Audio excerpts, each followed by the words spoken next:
ये है if the replacement set -5 -3 -1 0 1 3 4 find the solution set of x less then -2 x greater than. ये अलग अलग क्वेश्चन है, ठीक है। कह रहे रिप्लेसमेंट सेट ये हैं -5 से 4 तक के हैं, सॉल्यूशन सेट बताओ,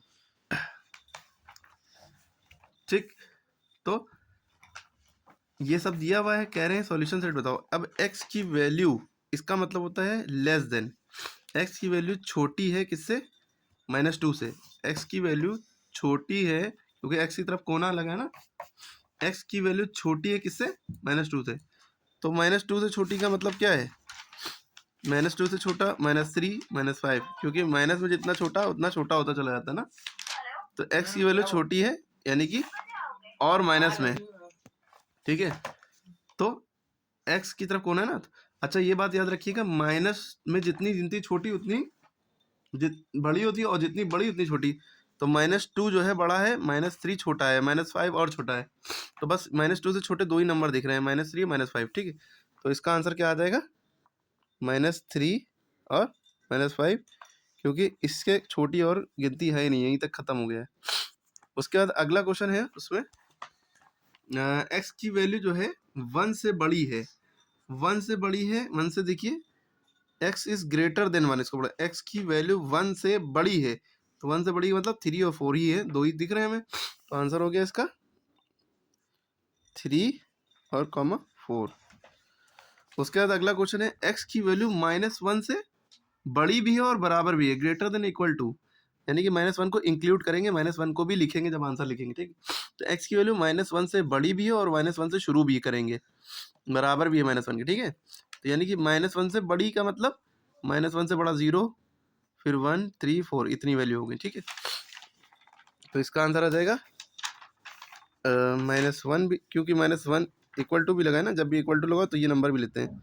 -1 है, फिर उसके बाद क्या है, 0 1 3 4, 0 1 3 4, क्योंकि बड़ा है, ठीक है, उससे बड़ी वैल्यू से, ठीक है। उसके बाद इसका मतलब ये होता है कि x की जो वैल्यू है वो -5 से बड़ी है, -5 से तो बड़ी है लेकिन 3 से छोटी है, यानी -5 और 3 के बीच में है, ठीक।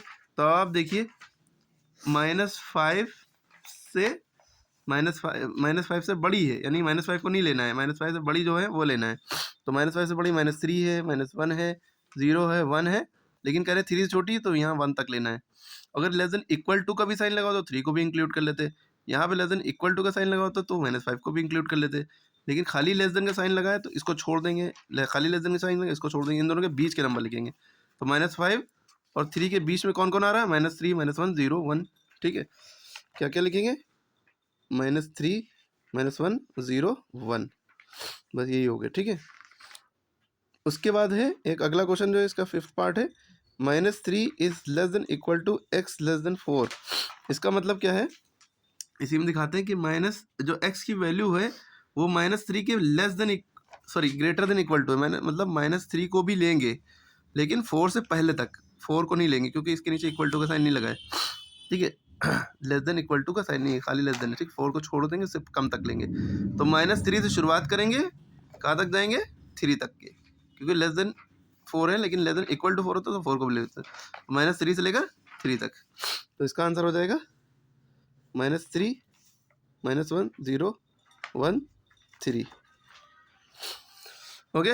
उसके बाद है हमारा x की वैल्यू जो है 0 से बड़ी है और इक्वल टू है, यानी कि 0 को लेंगे और 7 से छोटी है, तो 7 से छोटी में तो ये सब आ जाएगा। तो 0 से बड़ी है, 0 से बराबर है, यानी 0 से लेकर कहाँ तक जाएगी, 4 तक जाएगी।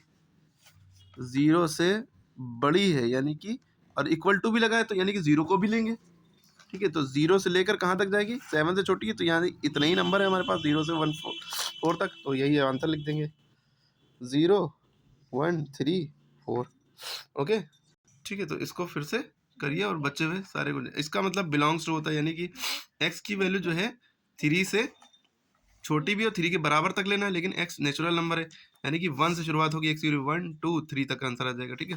होल नंबर है यानी कि 0 भी इंक्लूड होगा इसमें, लेकिन x की वैल्यू 4 से छोटी 0 1 3 आंसर हो जाएगा। इस तरह से करते हैं, ठीक है। तो ये आई होप सारे समझ में आ गए होंगे, को रिवाइज करें, please like share and subscribe.